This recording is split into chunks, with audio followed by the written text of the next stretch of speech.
5월 9일 화요일 사무엘하 15장 24절로 37절까지 말씀입니다. 보라, 사독과 그와 함께한 모든 레위 사람도 하나님의 언약궤를 메어다가 하나님의 궤를 내려놓고 아비아달도 올라와서 모든 백성이 성에서 나오기를 기다리도다. 왕이 사독에게 이르되, 보라, 하나님의 궤를 성읍으로 도로 메어가라. 만일 내가 여호와 앞에서 은혜를 입으면 도로 나를 인도하사 내게 그 궤와 그 계신 데를 보이시리라. 그러나 그가 이와 같이 말씀하시기를, 내가 너를 기뻐하지 아니한다 하시면 종이 여기 있사오니 선히 여기시는 대로 내게 행하시옵소서 하리라. 왕이 또 제사장 사독에게 이르되, 내가 선견자가 아니냐? 너는 너희의 두 아들 곧 네 아들 아히마아스와 아비아달의 아들 요나단을 데리고 평안히 성읍으로 돌아가라. 너희에게서 내게 알리는 소식이 올 때까지 내가 광야 나루터에서 기다리리라 하니라. 사독과 아비아달이 하나님의 궤를 예루살렘으로 도로 메어다 놓고 거기 머물러 있으니라. 다윗이 감난산길로 올라갈 때에 그의 머리를 그가 가리고 맨발로 울며 가고 그와 함께 가는 모든 백성들도 각각 자기의 머리를 가리고 울며 올라가니라. 어떤 사람이 다윗에게 알리되, 압살롬과 함께 모반한 자들 가운데 아히도벨이 있나이다 하니, 다윗이 이르되, 여호와여 원하옵건대 아히도벨의 모략을 어리석게 하옵소서 하니라. 다윗이 하나님을 경배하는 마루턱에 이를 때에 아렉 사람 후세가 옷을 찢고 흙을 머리에 덮어쓰고 다윗을 맞으러 온지라. 다윗이 그에게 이르되, 내가 만일 나와 함께 나아가면 내게 누를 끼치리라. 그러나 내가 만일 성읍으로 돌아가서 압살롬에게 말하기를, 왕이여, 내가 왕의 종이니이다. 전에는 내가 왕의 아버지의 종이었더니 이제는 내가 왕의 종이니이다 하면 내가 나를 위하여 아히도벨의 모략을 패하게 하리라. 사독과 아비아달 두 제사장이 너와 함께 거기 있지 아니하냐? 내가 왕의 궁중에서 무엇을 듣든지 사독과 아비아달 두 제사장에게 알리라. 그들의 두 아들 곧 사독의 아히마아스와 아비아달의 요나단이 그들과 함께 거기 있나니 너희가 듣는 모든 것을 그들 편에 내게 소식을 알릴지니라 하는지라. 다윗의 친구 후세가 곧 성읍으로 들어가고 압살롬도 예루살렘으로 들어갔더라. 아멘. 다윗은 이제 압살롬의 반역으로 인하여 다윗성에서 나와 도망길에 오르게 됩니다. 그때에 사독과 그와 함께한 모든 레위 사람이 하나님의 언약궤를 메어다가 다윗과 동행하려고 합니다. 이때 다윗은 사독에게 정확하게 하나님의 궤를 성읍으로 도로 메어갈 것을 명하고 있습니다. 생각을 해보면 다윗은 지금 지푸라기라도 잡고 싶은 심정이었을 것입니다. 과거 이스라엘 백성들에게 있어서 언약궤는 하나님의 임재를 상징했고 승리를 가져다 주는 것으로 인식되었습니다. 그러므로 다윗이 생각할 때에 언약궤와 함께 가는 것, 그에게 충분히 도움이 되었을 것입니다. 그러나 다윗이 생각하는 지금에 나타나는 모든 반역과 어려움은 본인이 하나님 앞에 죄를 지음으로 하나님의 징계의 결과임을 깨닫게 된 이상 그 마음속에 하나님의 언약궤를 가지고 가고 싶은 생각이 없었습니다. 뿐만 아니라 과거의 이스라엘 백성들은 그들의 죄를 회개하지 않고 언약궤의 도움으로 전쟁에 나가서 승리를 하려고 하다가 큰 패배를 당했는데 이와 같은 실수를 다윗이 범하고 싶지 않았습니다. 오히려 언약궤가 본인과 함께하고 있지 않아도 하나님이 함께 하신다면, 그리고 다윗이 하나님을 의지한다면, 하나님의 뜻이라면 결국은 그가 다윗성으로 돌아올 것을 신뢰했기 때문에 사독에게 하나님의 궤를 성읍으로 메어갈 것을 명령하고 있습니다.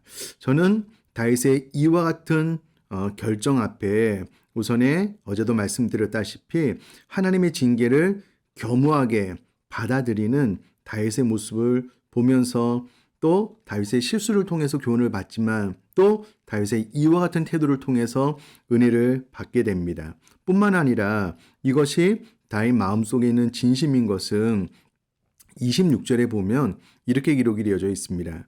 그러나 그가 이와 같이 말씀하시기를 내가 너를 기뻐하지 아니한다 하시면 종이 여기 있사오니 선히 여기시는 대로 내게 행하시옵소서 하리라.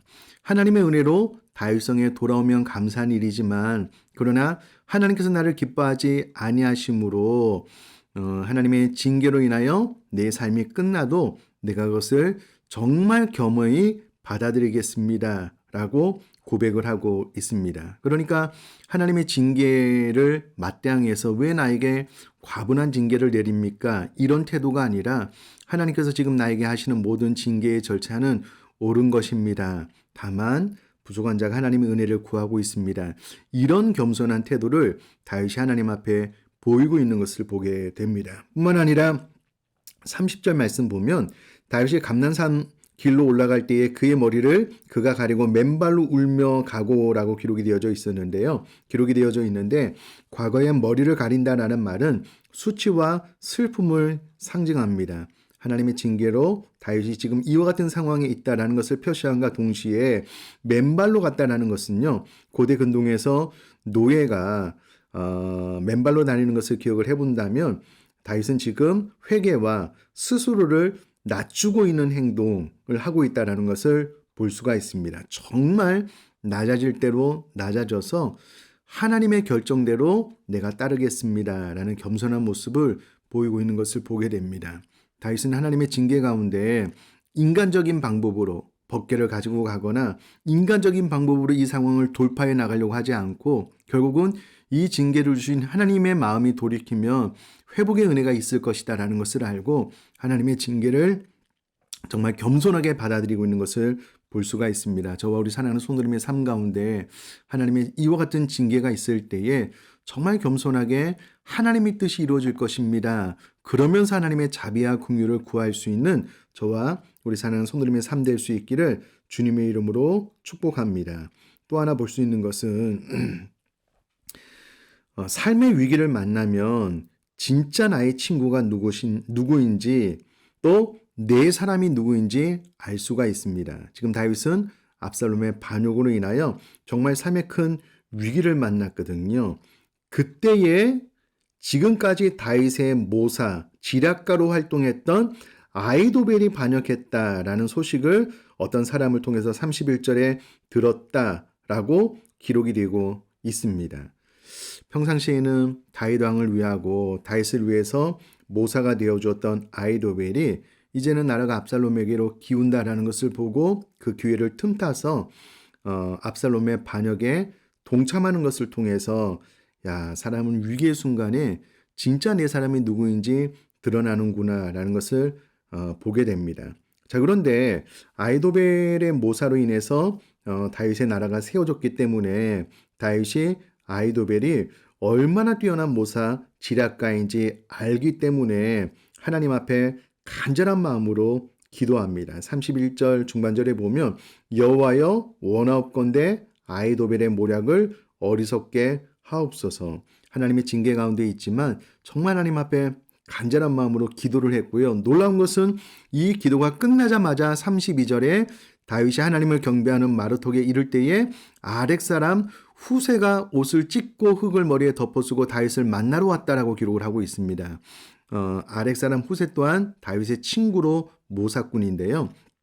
다윗이 하나님 앞에 아이도벨의 이 모략을 어리석게 해달라고 기도하고 난 이후에 후세가 오게 되었고요. 정말 후세는 이후에 아이도벨의 모사 계략을 파함으로 다윗을 살리는 결정적인 역할을 하게 됩니다. 그러므로 위기의 순간에 다윗처럼 하나님 앞에 간절한 마음으로 기도하고 기도로 또 하나님의 징계 가운데서라도 하나님의 자비와 긍휼을 만날 수 있는 저와 여러분 될 수 있기를 또 주님의 이름으로 축복합니다. 살아계신 하나님 아버지, 다윗은 정말 하나님의 징계 그 결과가 어떤 것이 되었던 겸허하게 다 받아들이겠습니다 라고 낮아짐으로 겸손함으로 기도하는 것을 보게 됩니다. 저 우리 사랑하는 성도님의 삶 가운데 행여나도 하나님의 징계 가운데 있을 때에 이와 같은 낮아지는 모습으로 하나님의 자비와 긍휼을 구하게 하여 주옵소서. 그러나 징계 가운데라도 하나님의 자비와 긍휼을 구하는 다윗처럼 기도하게 하시고 그 기도를 통하여 하나님의 은혜를 또한 받게 하여 주옵소서. 감사드리며 예수님의 이름으로 기도드립니다. 아멘.